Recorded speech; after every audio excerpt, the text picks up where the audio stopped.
The phone rang at 3:07 a.m. On the other end, a voice, barely a whisper, said, "I know what he keeps in the basement." Then, a click. That call would change everything.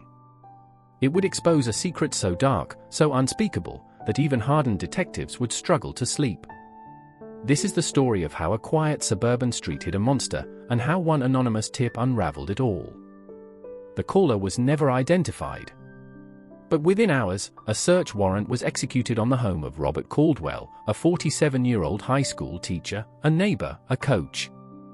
His house, a modest two-story, sat on Maple Street, where children played and lawns were perfectly manicured.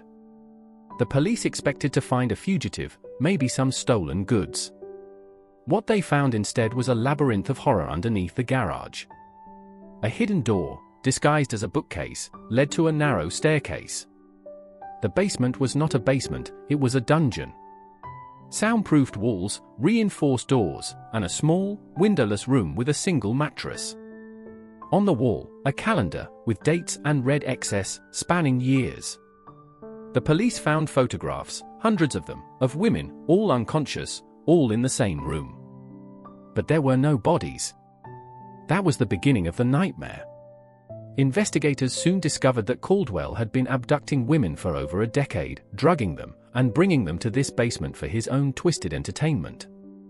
He kept them alive, for weeks, sometimes months, in that room, before releasing them, terrified and silent, back into the world. He threatened to kill their families if they ever spoke. And so, for years, he operated in the shadows, his victims too scared to come forward. The phone call, it turned out, came from a former victim, a woman who had escaped and had been living in fear ever since. She saw the news about a missing girl and knew she had to act. Her testimony would put Caldwell away for life, but the full extent of his crimes remains unknown. The basement was destroyed, but the memory lingers. How many others are out there, hiding in plain sight? The call was the key, but the lock it opened was far deeper than anyone could have imagined.